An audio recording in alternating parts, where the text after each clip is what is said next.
Hello, my name is Dr. William Walker. I'd like to present a new interpretation of relativity.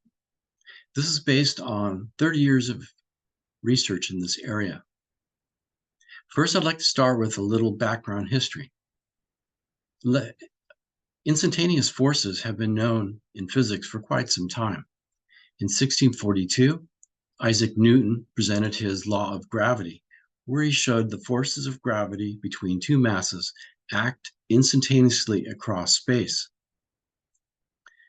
In 1785, Coulomb presented his electric force law, which had a very similar form to those of gravity, and assumed that the force of electric charges propagates instantaneously across distance. In 1820, Biot-Savart presented their electromagnetic force law, which assumed that the electromagnetic force propagates instantaneously due to currents. In 1865, James Clerk Maxwell unified electricity and magnetism and summarized electricity and magnetism in 4 simple equations. Then he solved the equations and produced a wave equation which showed that electromagnetic fields propagate at the speed of light. But he did this by setting the wave equations to 0, which is only known to be valid in the far field.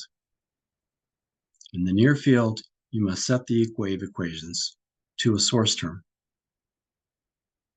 In 1893, Heaviside presented a theory of gravity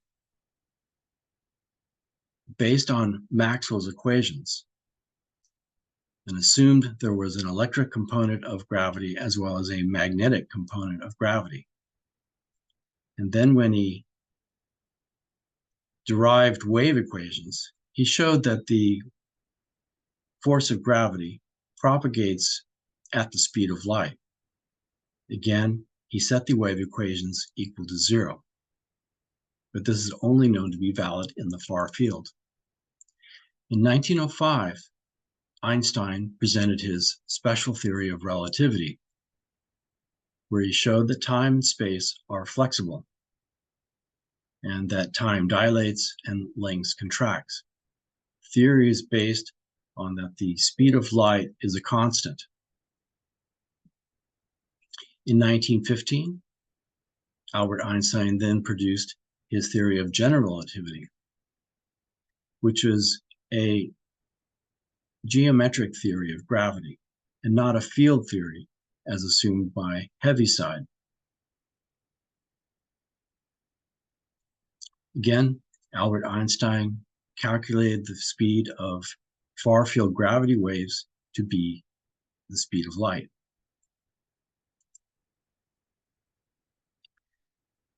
Maxwell and Heaviside had assumed that their wave equations were set equal to 0. And this only is valid for the far field. And when they did this, they showed that in the far field, the fields propagate at the speed of light. But in order to understand the near field, one must set the wave equations equal to a source term. In 1893, Hertz analyzed the near field and showed that it was a lot more complicated. In particular, he showed that the electric and magnetic fields in the near field are nonlinear. And in the far field, the phase versus distance equations are linear after propagating about 1 wavelength from the source.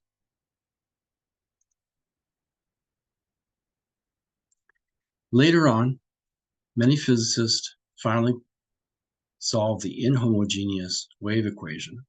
That's when the wave equation is set equal to a source term, and showed that when solved exactly, the solutions showed that you get a minima in the near field and linear behavior in the far field. This was shown by Panofsky and Phillips in 1962, Jones in 1964, Jackson in 75, and most recently Walker in 1999. It was also shown by Wang in 2003 and Sten in 2006.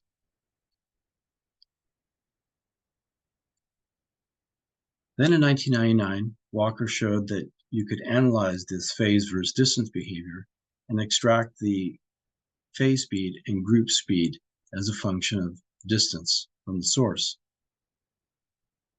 It showed that in the near field, the phase and group speed are instantaneous, and in the far field, the phase speed and group speed go to the speed of light after about one wavelength from the source. This was corroborated by Wang in 2003 and Sten in 2006. Walker in 2006 also showed that analysis of a oscillating mass yields very similar wave equations when using gravitoelectromagnetism theory or gravity, and showed that in the near field, gravity propagates instantaneously, and in the far field, gravity propagates at the speed of light. These results have been confirmed experimentally. In the late 1800s, Simon Laplace analyzed the orbits of the planets about the sun and showed that the stability of the planets is only possible if the gravitational interaction happens instantaneously. He showed that if the gravitational fields propagate at the speed of light, then forces tangential to the orbit of the planet would result, causing the planets to slow down and then eventually spiral away due to conservation of angular momentum. In the far field, LIGO recently presented evidence of two rotating neutron stars creating a gravitational wave and showed that a flash of light was observed at the same time as the wave was detected. This showed that gravity waves in the far field propagate at the speed of light.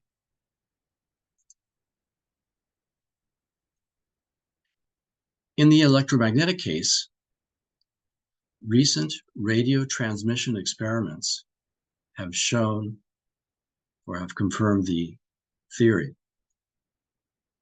In these experiments, radio waves were transmitted between two antennas, and the propagation delay was measured by an oscilloscope as the wave antennas were moved apart from the near field to the far field. The results showed that the near field is nonlinear, and the far field, the phase versus distance curve is linear. This was shown by Walker in 1999 and Schanz in 2005. Walker then showed in 1999 that analysis of this nonlinear phase curves versus distance yielded phase and group speed curves that showed that in these experiments, the waves propagated instantaneously in the near field and reduced to the speed of light in the far field.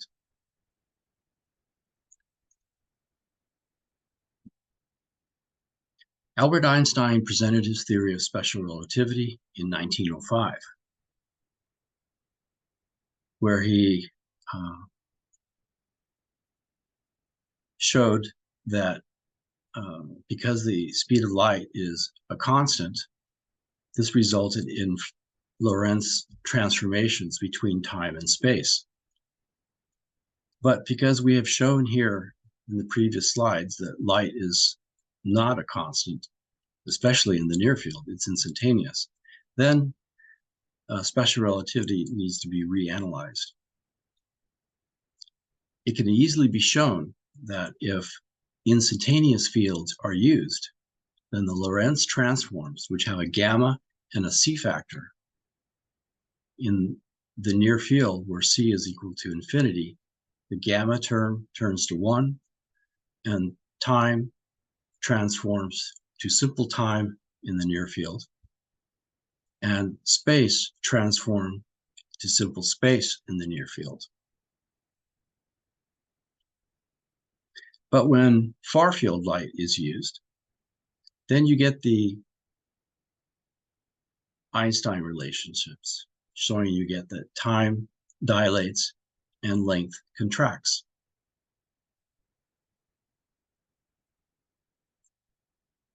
The conclusion is that because space and time are real and cannot depend on the frequency of light used to measure the effects of time and space on moving bodies, then one must conclude that relativity is an optical illusion.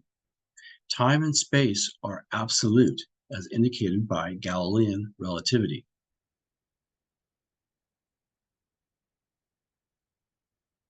So, in summary, if you use far-field light, you will see or measure time dilation and length contraction effects.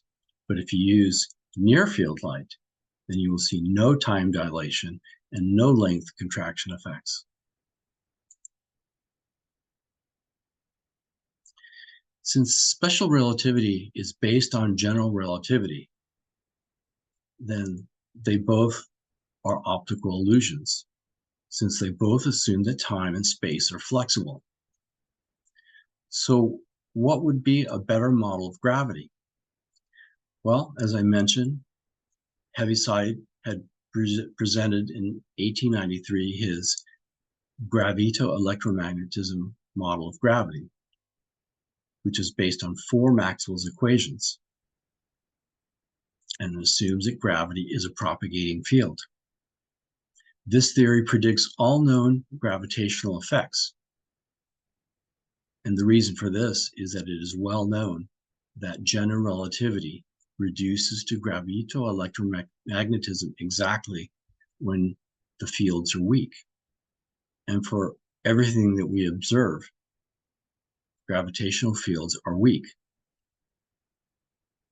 So this accounts for the bending of light by mass, the perihelion of Mercury, the gravitational redshift, the Shapiro time delay, as well as the instantaneous near field and far field speed of light propagating gravitational fields.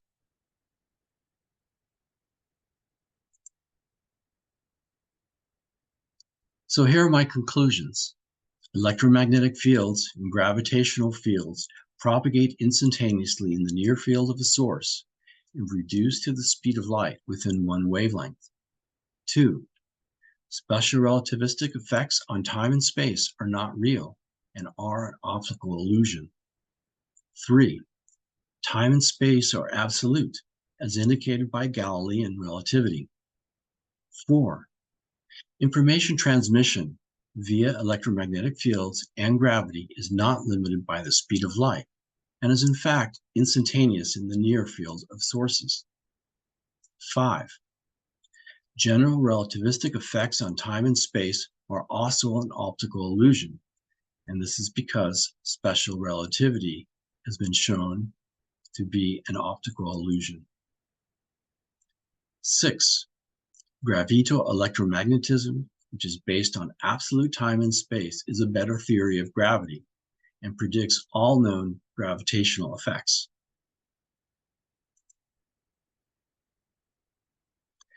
So how can so many experiments proving special and general relativity be wrong? Well, it only takes one experiment to prove a theory wrong. Errors can include experimental bias, coincidence, no reproducible results, or it can be explained by other phenomena not considered. It can also be due to experimental error or false data. General relativity and quantum mechanics are known to be incompatible, so one of the theories has to be wrong. The problem is relativity. It should be noted that the Nobel Prize was never awarded to Einstein for special or general relativity. due to the tremendous controversy surrounding the theories. Many scientists do not accept these theories. Einstein never discussed the incompatibility of relativity with instantaneous forces, which were known well before the 1900s. And it's surprising that Einstein's theories have been so well accepted for the past 100 years. Thank you. This concludes my presentation.